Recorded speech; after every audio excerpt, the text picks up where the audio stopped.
அனைவருக்கும் வணக்கம். சனி பெயர்ச்சி 2025 2027 வரைக்கும் கிட்டத்தட்ட 2.5 வருஷம் நம்முடைய ராசி மற்றும் நம்முடைய நட்சத்திரங்கள் மேல் நம்முடைய லக்னம் இதுக்கெல்லாம் எப்படி இருக்கு அப்படிங்கறத இப்போ டீட்டெயிலா பார்க்கலாம். பொதுவாவே இந்த சனி பெயர்ச்சி ரொம்ப பெரிய எதிர்பார்ப்பை ஏற்படுத்தியிருக்குன்னு தான் சொல்லணும். ஏன்னா 30 வருஷத்துக்கு ஒரு முறை தான் சனி பகவான் காலபுருஷ சக்கரத்துக்கு 12ஆம் வீட்டுக்கு அதாவது மீன ராசிக்கு வருவார். அந்த வகையில இந்த வருடத்துல சனி பகவானுடைய சஞ்சாரம் மார்ச் 29 இருந்து மீன ராசியில இருக்கும். இந்த வருடத்துல ஒரு பெரிய எதிர்பார்ப்பு என்னன்னாக்கா ஆல்ரெடியே மீனத்துல ஒரு பாவ கிரகம் இருக்கு. ராகு பகவான் ஆல்ரெடி மீனத்துல சஞ்சாரம் செஞ்சிட்டு இருக்காரு. ராகுவோட போய் மார்ச் 29 சனி பகவானும் கன்ஜெக்ஷன் ஆகுறாரு. ஆகவே மார்ச் 29 இருந்து மே 18 அது ஒரு மிகப்பெரிய எதிர்பார்ப்பை ஏற்படுத்தியிருக்கு. அது எந்த மாதிரியான பலன்களை ஏற்படுத்தும் அப்படிங்கிற அந்த ஒரு கியூரியாசிட்டி அதிகப்படுத்திருக்குன்னு தான் சொல்லணும். ஏன்னா 2 பாவ கிரகங்களுடைய கூட்டணி மீன ராசியில, மீன ராசி குருவுடைய ராசி அப்படிங்கிறதுனால அந்த குருவுடைய ராசியில சனி ராகு போன்ற பாவ கிரகங்களுடைய சஞ்சாரம் இருக்கு அப்படிங்கிறதுனால இது உலக அளவுல ஒரு மிகப்பெரிய எதிர்பார்ப்பை ஏற்படுத்தியிருக்கு.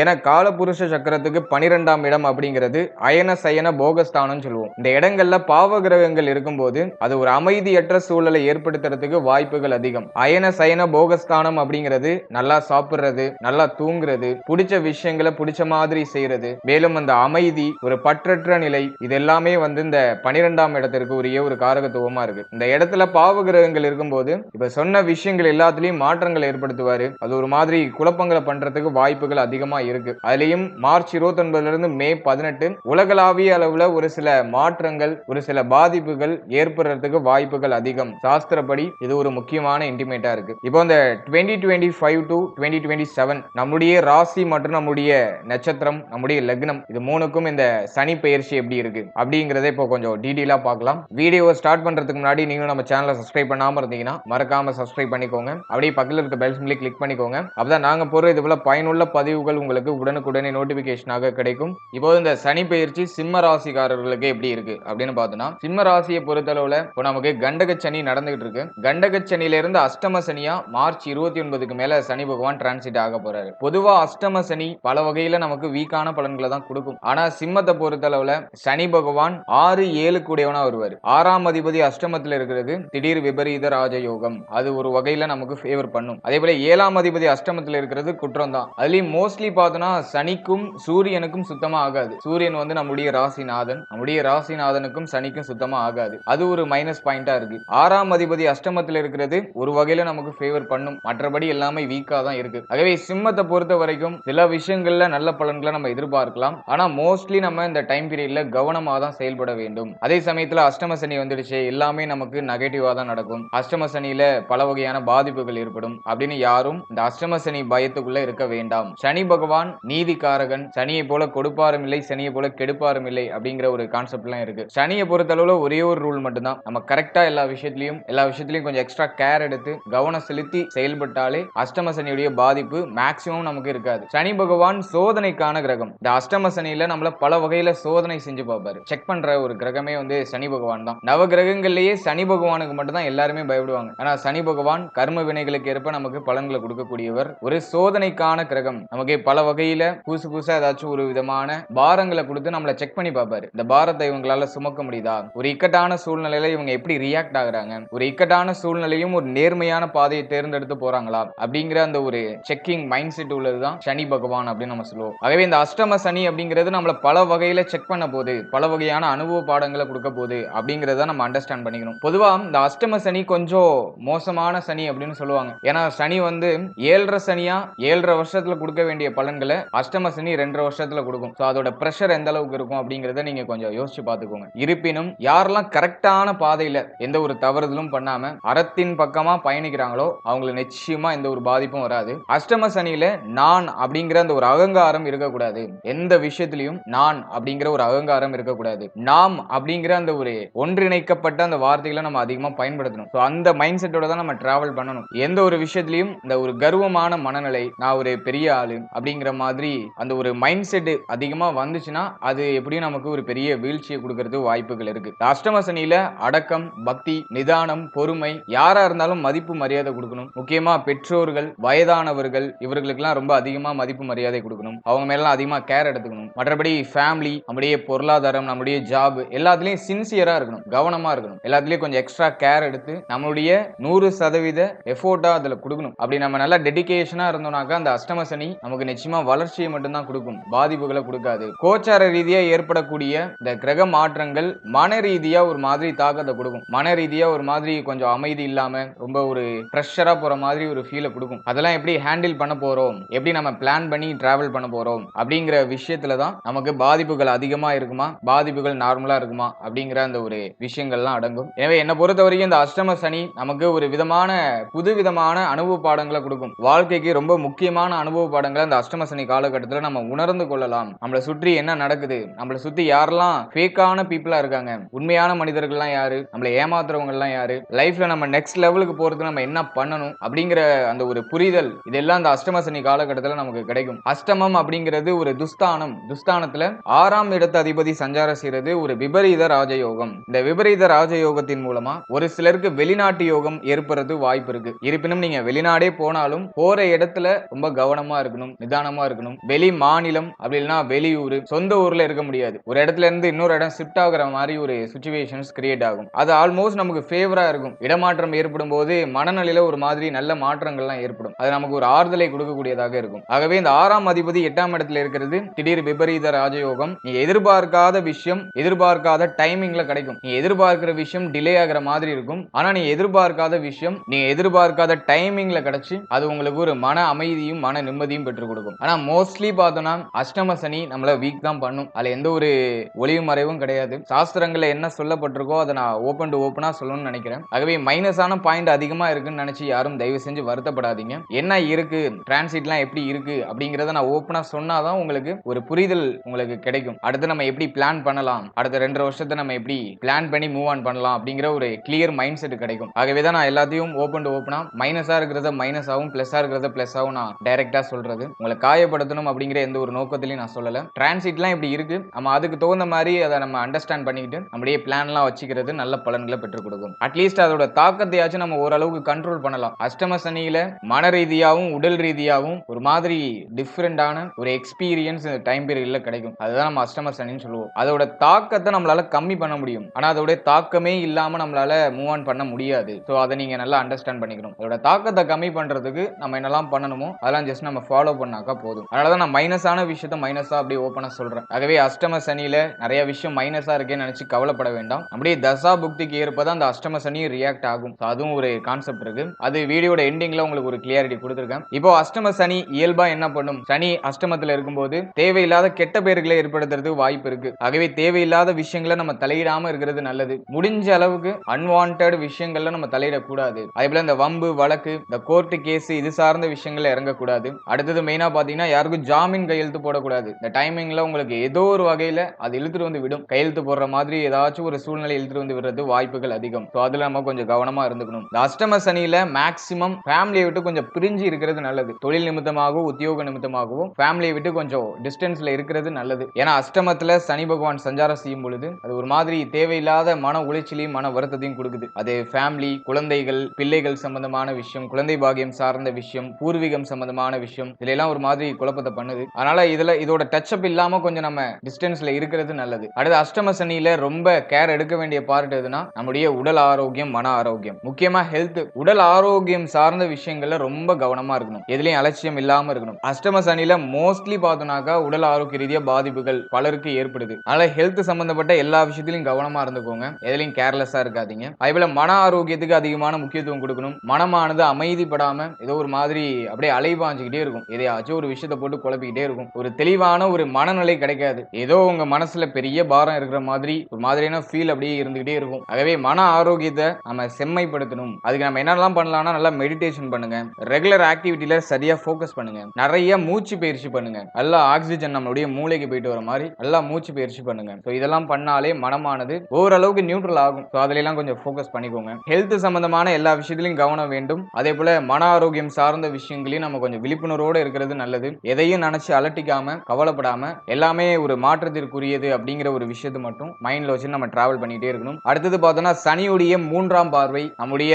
ராசிக்கு 10ஆம் இடம் ஜீவனஸ்தானத்துல பதிவு பதியும். இது வந்து தொழில் உத்தியோக ரீதியா ஒரு சில மாற்றங்களை கொடுக்கலாம். நிறைய பேருக்கு தொழில் உத்தியோகம் ஏதோ ஒரு மாதிரி பாரமா போற மாதிரி ஃபீல் ஆகலாம். இன்னும் ஒரு சிலருக்கு தொழில் மாற்றம் உத்தியோக மாற்றம் பண்ணணும்னு தோணும். என்னை பொறுத்த வரைக்கும் அஷ்டம சனியில ஹைலி ரிஸ்க் எதுவும் எடுக்க வேண்டாம். ஆல்ரெடி இருக்கிற விஷயங்கள்ல ஜஸ்ட் நீங்க ஃபோக்கஸ் பண்ணி மூவ் ஆன் பண்றது தான் சிறப்பு. இந்த டைம் பீரியட்ல ஜாப் சேஞ்ச் பண்றேன், தொழிலை சேஞ்ச் பண்றேன் அப்படின்னு சொல்லிட்டு ஏதாச்சும் கொஞ்சம் அகலக்கால் வச்சு எதுலையும் மாட்டிக்காம இருக்கிறது நல்லது. ஏன்னா அஷ்டம சனியில மோஸ்ட்லி பார்த்தோம்னாக்கா நிறைய பேருக்கு வேலை வாய்ப்பு இல்லாத சூழ்நிலை ஏற்படுறதுக்கு சான்சஸ் அதிகம். அதனால இருக்கிற விஷயத்தை ஜஸ்ட் நீங்க மூவ் ஆன் பண்ணிட்டே இருங்க. ஒரு விஷயம் கன்ஃபார்ம் இல்லாம மாற்றம் செய்ய வேண்டாம். இப்போ நீங்க ஒரு ஜாப் சேஞ்ச் பண்றீங்கன்னா இன்னொரு இடத்துல அப்ளை பண்ணிருக்கீங்கன்னாக்கா அந்த வேலை கன்ஃபார்ம் ஆகுற வரைக்கும் நீங்க ஆல்ரெடி பார்த்துட்டு இருக்க விஷயங்களை நீங்க குயிட் பண்ண வேண்டாம். நல்லா கன்ஃபார்ம் பண்ணிட்டு அதுக்கப்புறம் நீங்க ஏதாச்சும் மாற்றங்கள் பண்றதை பண்ணலாம். சுத்தமா மாற்றமே பண்ணக்கூடாதுன்னு இல்ல. வக்ர காலகட்டங்கள்லாம் இந்த சனி பயிற்சியில இருக்கு. அதெல்லாம் நிச்சயமா நமக்கு ஃபேவரா இருக்கும். இந்த வருஷத்திலேயே ஒரு வக்ர காலகட்டம் வருது. இந்த 2025லே பார்த்தோம்னாக்கா ஜூலை 12ல இருந்து நவம்பர் 27 நமக்கு ரொம்ப ஃபேவரா இருக்கும். அஷ்டம சனியுடைய பாதிப்பு இருக்காது. ஆகவே அடுத்த 2.5 வருஷத்துல நிறைய வக்ர காலகட்டங்கள்லாம் வருது. ஸோ அதெல்லாம் நமக்கு நல்லா ஃபேவரா தான் இருக்கும். ஸோ அந்த வக்ர காலகட்டங்களில் முக்கியமான பிளான்ஸ்லாம் நீங்க வச்சுக்கலாம். ஆனா இயல்பா அஷ்டம சனியில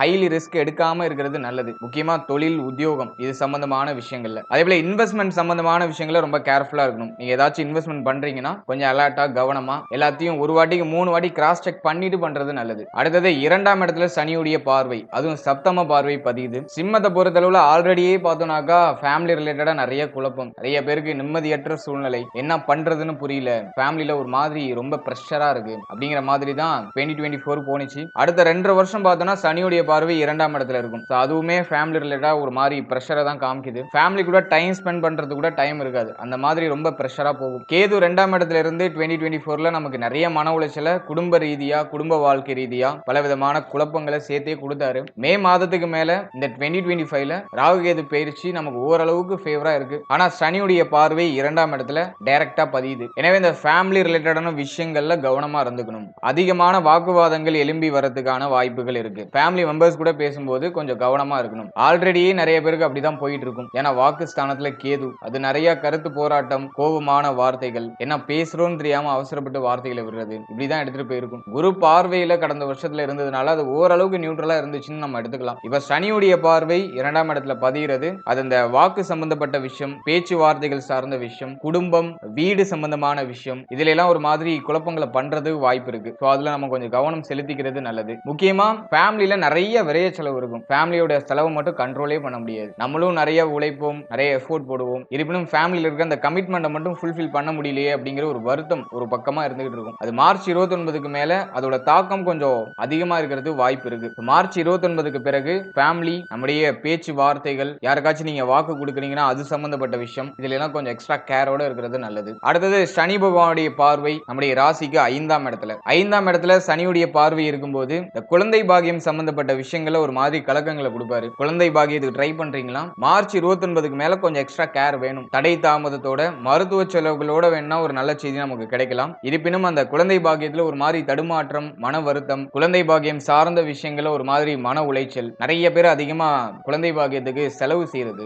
இப்படி ஒரு மாதிரி இழுத்து விடும். என்னை பொறுத்த வரைக்கும் நல்ல செய்திகள் கிடைக்கும், ஆனா கொஞ்சம் தாமதமாகும். சனி பகவான் மந்தக்காரகன், எந்த ஒரு விஷயத்தையும் பொறுமையா தான் கொடுப்பாரு. அதனால கொஞ்சம் டிலே ஆகும். அதனால அவசரம் இல்லாம தடை தாமதப்படுதுன்னா அதை நினைச்சு வருத்தப்படாம நல்ல செய்திகளுக்காக காத்திருங்கள். யார் சொல்றதையும் காதை வாங்காதீங்க. இப்ப பேசுற பேச்செல்லாம், உங்களை சுத்தி இருக்கிற மனிதர்கள் உங்களை பார்த்து பேசுற பேச்செல்லாம் உங்களை டவுன் பண்ற மாதிரியே பேசுவாங்க. அது உங்களுக்கு ரொம்ப எரிச்சலா இருக்கும். சோ நீங்க மற்றவர்கள் சொல்லக்கூடிய கருத்துக்களை காதுல போட்டுக்காதீங்க. அவை குழந்தை பாகியம் சார்ந்த விஷயங்கள்ல கொஞ்சம் பொறுமை தேவை. அதே போல மார்ச் 29க்கு மேல இந்த பிரெக்னன்சில இருக்கிறவங்க கொஞ்சம் எக்ஸ்ட்ரா கேர் எடுத்துக்கிறது நல்லது. பிரெக்னன்சியா இருக்கீங்கன்னா கொஞ்சம் கவனமா இருக்கணும். அதுக்கு அடுத்தது பார்த்தோன்னா பிள்ளைகள் சார்ந்த விஷயம், இதுல ஏதோ ஒரு வகையான மன வருத்தம், கவலைகள் ஒரு சிலருக்கு வந்துட்டு போகலாம். ஆகவே பிள்ளைகள் சம்பந்தப்பட்ட விஷயங்களை கவனமா இருந்துக்கணும். அடுத்து இந்த பூர்வீக சொத்து இது சம்பந்தமான விஷயங்களை கொஞ்சம் கவனம் வச்சுக்கிறது நல்லது. அது சார்ந்த வகையில ஏதோ ஒரு விதமான குழப்பங்கள் வந்துட்டு போறது வாய்ப்புகள் இருக்கு. இந்த டைம்ல இந்த பூர்வீக சொத்து ரிலேட்டடா ஏதாச்சும் பிரச்சனைகள் வருது அப்படின்னா ஒரு 90% இந்த கோர்ட் கேஸ்னு போறதை கொஞ்சம் அவாய்ட் பண்ணிக்கோங்க. அது உங்களுக்கு தேவையில்லாத தண்ட விரை செலவுகளை இழுத்து விட்டுரும். இதை கொஞ்சம் மைண்ட்ல வச்சுட்டு கொஞ்சம் பொறுமையா எல்லாத்தையும் ஹேண்டில் பண்றது நல்லது. ஏன்னா அந்த டைம் பீரியட்ல நம்ம அதிகமா உணர்ச்சி வசப்படுவோம். நம்மளால எதுவுமே பண்ண முடியலையே, எல்லாம் நமக்குரியது வேற யாரோ ஒருத்தவங்க வந்து சொந்தம் கொண்டாடுறாங்க அப்படிங்கிற மாதிரி நிறைய உணர்ச்சி வசப்படுவோம். இது ஒரு செட் ஆஃப் பீப்புளுக்கு நடக்கிறதுக்கு வாய்ப்பு இருக்கு. அதனால அதுலயும் நம்ம கொஞ்சம் கவனமா இருக்கிறது நல்லது. அடுத்து ரிலேஷன்ஷிப், காதல் உறவு சம்பந்தமான விஷயங்கள் இருக்கிறவங்க இந்த டைம் பீரியட்ல ரொம்ப கவனமா இருக்கணும். ஏன்னா அஷ்டம சனி அது ஒரு மாதிரி தேவையில்லாத மன உளைச்சலை கொடுக்கும், தேவையில்லாத கெட்ட பெயரை கொடுக்கும். நம்ம தப்பே பண்ணலைனாலும் தப்பு பண்ண மாதிரி நம்ம மேல அப்படி ரிட்டர்ன் ஆகும். பிளஸ் வந்து சனியுடைய பார்வை 5ஆம் இடத்துல. இது வந்து காதல் வாழ்க்கை சார்ந்த வகையில ஒரு மாதிரி கலக்கங்களை கொடுக்கறதுக்கு வாய்ப்பு இருக்கு. ஆகவே காதல் உறவுகள் சம்பந்தப்பட்ட விஷயங்களையும் கவனமா இருக்கணும். அட் சேம் டைம் பார்த்தோம்னாக்கா எந்த ஒரு முடிவையும் அவசரப்பட்டு எடுக்கக்கூடாது. எல்லாத்துக்கும் கொஞ்சம் டைம் கொடுங்க. அவசரப்பட்டு டக்கு டக்குன்னு எந்த ஒரு முடிவையும் எடுக்க வேண்டாம். ஏன்னா அந்த 2025 கொஞ்சம் டஃபா இருக்கும் சிம்மத்துக்கு. ஏன்னா சிம்மத்துக்கு அஷ்டம சனி, சனி ராகு கூட்டணி அஷ்டமத்துல முதல் 5 மாதம் கொஞ்சம் எக்ஸ்ட்ரா டஃபா இருக்கிற மாதிரி இருக்கும். ஏன்னா கிரகங்களுடைய சஞ்சாரம் அந்த அளவுக்கு ஃபேவரா இல்ல, எல்லாமே வீக்கா தான் இருக்கு. அதுல என்ன ஒரு பிளஸ் பாயிண்ட்னா குருவுடைய பார்வை நமக்கு கொஞ்சம் சாதகமான இடங்கள்ல பதியுது. மே மாதத்துக்கு மேல அது 5ஆம் இடத்துலயும் பதியுது. அதுவே மே மாதத்துக்கு மேல சூழ்நிலைகள் நமக்கு ஓரளவுக்கு ஃபேவரா மாறும். அது மட்டும் இல்லாம ராகுவுடைய பாதிப்பு, கண்டஸ்தானத்துல இருக்கிற ராகுவுடைய பாதிப்பு நமக்கு பெருசா இருக்காது. ஏன்னா சனியுடைய பார்வையில ராகு வந்துருவாரு, அது ஒரு பிளஸ். மற்றபடி அஷ்டம சனி ஓவராலா எல்லா விஷயத்திலையும் ஒரு மாதிரி கொஞ்சம் டவுன் பண்றதுக்கு வாய்ப்பு இருக்கு. ஏதோ ஒரு விதமான டவுனான மனநிலை கொடுக்கும். அதை நம்மளுடைய புத்தி சாதுரியத்தாலையும் நம்முடைய பக்தியாலையும் நம்மளுடைய பொறுமையாலையும் அதை நம்ம வெற்றி கொள்ள வேண்டும். ஓவரால் அந்த சனி பயிற்சி அடுத்த 2.5 வருஷம் ஒரு புதுவிதமான அனுபவ பாடங்கள் நமக்கு கிடைக்கும். அதே போல அந்த அஷ்டம சனியை நினைச்சு ரொம்ப பயப்படவும் வேண்டாம். கரெக்டான பாதையில் நம்ம டிராவல் பண்ணா போதும். எது சரி அப்படிங்கறத ஒரு பகுப்பாய்வு பண்ணி நிதானத்தோட பண்ணணும். அதுதான் அந்த அஷ்டம சனி உங்கள்கிட்ட எதிர்பார்க்கிறது. எடுத்தோம் கவிழ்த்தோன்னு ஒரு விஷயத்துல இறங்கணும்னா அதுல நமக்கு கொஞ்சம் டிராபேக் ஆகிறதுக்கு வாய்ப்பு இருக்கு. அதனால கொஞ்சம் பொறுமையா எல்லாத்துலயும் டிராவல் பண்றது நல்லது. சிம்மத்தை பொறுத்தளவுல ஆல்ரெடியே ரொம்ப டவுனான பலன்கள் தான். ஆல்ரெடியே வந்து கண்ட சனியிலேயே நிறைய குழப்பம், வாழ்க்கை துணையோட போராட்டம், வாழ்க்கை துணை சம்பந்தமான விஷயங்கள்ல ஒரு மாதிரி கருத்து வேறுபாடு, அதே போல தந்தை சம்பந்தமான விஷயங்களையும் ஒரு விதமான மன வருத்தம், நம்முடைய தங்க அணிகலன்கள்லாம் அடகுக்கு போயிருக்கும். அதையும் சனியுடைய பார்வை ஜென்மத்துல பதிஞ்சதுனால ஒரு தெளிவான முடிவு எடுக்க முடியாம ரொம்ப திக்குமுக்காடி இருக்கும். நிறைய டவுனான பலன்கள் தான் சிம்மத்துக்கு ஆல்ரெடியே. இதோட அஷ்டம சனியும் சேர்றது கொஞ்சம் மைனஸா தான் இருக்கு. இருந்தாலும் இதுவும் கடந்து போகும். இந்த விஷயமும் நமக்கு கடந்து போகும். ஆல்ரெடியே நம்ம நிறைய மைனஸான விஷயங்களை பார்த்தாச்சு. இந்த அஷ்டம சனியை நம்ம ஈஸியா கடந்து வந்துடலாம். அதுக்கான ஒரு மனநிலை, அதுக்கான ஒரு கெப்பாசிட்டி நமக்கு ஆல்ரெடியே கிடைச்சிட்டு, அதுலயும் இந்த அஷ்டம சனியை பொறுத்தளவுல நமக்கு நிறைய வக்ர காலங்கள் வருது. இந்த 2025லயே நமக்கு பார்த்தோம்னா ஜூலை 12ல இருந்து நவம்பர் 27 வரைக்கும் நமக்கு சனி பகவான் வக்ரத்துல இருப்பாரு. இந்த டைம் பீரியட்ல நமக்கு ஃபேவரான நிறைய விஷயங்கள் நடக்கும். இப்ப நான் சொன்ன விஷயங்கள் ஏதாச்சும் பாதிப்புகள் உங்களுக்கு ஜூலைக்குள்ள ஏற்பட்டுச்சுன்னா அது இந்த ஜூலை 12ல இருந்து நவம்பர் 27க்குள்ள நிவர்த்தி ஆகிறதுக்கு வாய்ப்புகள் அதிகம். மேலும் இந்த கடன் சம்பந்தமான விஷயங்களை கவனமா இருந்துக்கோங்க. கொடுத்தல் வாங்கல் சார்ந்த விஷயங்களை ரொம்ப கேர்ஃபுல்லா இருக்கணும். ஏன்னா நிறைய பேருக்கு ஆல்ரெடி கடன் சுமை அதிகமா இருக்கும். இவை மேலும் கடன் வாங்கவும் வேண்டாம், யார்கிட்டையும் பண உதவி பண்றேன்னு சொல்லி பணத்தை கொடுத்து அடி மாட்டிக்கவும் வேண்டாம். இதுலயும் கொஞ்சம் எக்ஸ்ட்ரா கேர் எடுத்துக்கோங்க. முதல்ல இந்த சனி பயிற்சி நமக்கு ஒரு விதமான அனுபவ பாடங்களை கொடுத்து நம்மள வளர்ச்சி அடைய வைக்கும். அடுத்ததான் இந்த சனி பயிற்சியில எந்த தசா புக்தி நடக்காம இருக்கிறது நல்லது, எந்த தசை நடக்கிறது நல்லது அப்படின்னு பார்த்தோம்னா முதல்ல சனி தசையோ சனி புத்தியோ கிராஸ் ஆகாம இருக்கணும். அடுத்த 2 வருஷத்துல சனி தசையோ சனி புத்தியோ நடக்காம இருக்கிறது நல்லது. அப்படி நடக்கிறவங்க கொஞ்சம் எக்ஸ்ட்ரா கேரிங்கோட இருக்கிறது ஒரு அவசியமான ஒரு விஷயமா இருக்கும். அதே போல 3ஆம் அதிபதி, 6ஆம் அதிபதி, 12ஆம் அதிபதி, அஷ்டமாதிபதி, மேல இந்த பாதகாதிபதி, மாரகாதிபதி, இந்த கிரகங்களுடைய தசாபுக்தி கிராஸ் ஆகிற டைம் பீரியட்ல கவனமா இருக்கணும். முக்கியமா 6, 8, 12 இந்த கிரகத்துடைய தசை நடந்துகிட்டு இருக்குன்னா கொஞ்சம் எக்ஸ்ட்ரா கேரிங்கோட இருக்கணும். மற்றபடி அந்த புத்தி காலங்கள்ல நம்ம கொஞ்சம் கவனமா செயல்படுறது நல்லது. அதே போல கோச்சார ரீதியா அஷ்டம சனியாக இருந்தாலும் நம்முடைய தசா புக்தி நமக்கு ரொம்ப ஃபேவரா இருக்கு. குறிப்பா யோகாதிபதி தசையோ, லக்னாதிபதி தசையோ, லக்ன சுபருடைய தசையோ, இப்படி ரொம்ப ஃபேவரான கிரகங்களுடைய தசை நடக்குதுன்னா இந்த அஷ்டம சனி நிச்சயமா உங்களுக்கு பெரிய அளவுல தாக்கத்தை கொடுக்காது, பெரிய அளவுல பிரச்சனைகளை கொடுக்காது. அப்படியே ஒரு மாதிரி சின்னதா ஒரு சிம்டம்ஸை கொடுத்துட்டு அது ஆட்டோமேட்டிக்காவே விலகிடும். அது நமக்கு பெருசா பாதிப்பு மாதிரியே தெரியாது. ஆகவே தசா புக்தி நமக்கு நல்லா இருக்கு அப்படின்னாக்கா இந்த கோச்சாரத்துல வரக்கூடிய அஷ்டம சனியை நினைச்சு நம்ம பெருசா பயப்பட வேண்டாம். தசா புக்தி வீக்கா இருக்கிறவங்க கொஞ்சம் கேர் எடுக்க வேண்டியது அவசியமானதாக இருக்கும். ஓவரால் அந்த சனி பயிற்சி நம்ம எல்லாருக்குமே சிறப்பாக அமையட்டும். இந்த சனி பயிற்சியில நல்ல மாற்றங்கள், நல்ல வளர்ச்சிகள், ஒரு நல்ல நிம்மதி, ஒரு குழப்பம் இல்லாத மனநிலை, இதெல்லாம் நம்ம எல்லாருக்குமே கிடைக்கட்டும். வாழ்த்துக்கள். மேலும் நம்மளுடைய சேனல்ல இதுக்கு முன்னாடி 12 ராசிகளுக்கான புத்தாண்டு சிறப்பு பலன்கள் ரொம்ப கிளியரா எக்ஸ்பிளைன் பண்ணி ரிலீஸ் பண்ணியிருக்கோம். இந்த வருஷம் எப்படி போகும், இந்த 2025 எப்படி போகும், நம்முடைய தொழில், உத்தியோகம், நம்முடைய பொருளாதாரம், நம்முடைய ஃபேமிலி சம்பந்தமான விஷயம், வாழ்க்கை துணை சம்பந்தமான விஷயம், திருமணம் சார்ந்த விஷயம், இப்படி A to Z எல்லாத்த பத்தியுமே ரொம்ப கிளியரா எக்ஸ்பிளைன் பண்ணி புத்தாண்டு சிறப்பு பலன் ரிலீஸ் பண்ணிருக்கோம். அந்த வீடியோக்கான லிங்க் டிஸ்கிரிப்ஷன்ல இருக்கு. உங்க டைம் இருக்கும்போது அதையும் ஒரு வாட்டி செக் பண்ணி பாருங்க. அந்த பதிவுகளும் நிச்சயமா உங்களுக்கு ஒரு மாதிரி சின்ன புரிதலையாச்சும் ஏற்படுத்தி கொடுக்கும். ஆகவே டைம் இருக்கும்போது செக் பண்ணி பாருங்க. And finally very limited time. So be cool, stay happy, stay healthy and enjoy.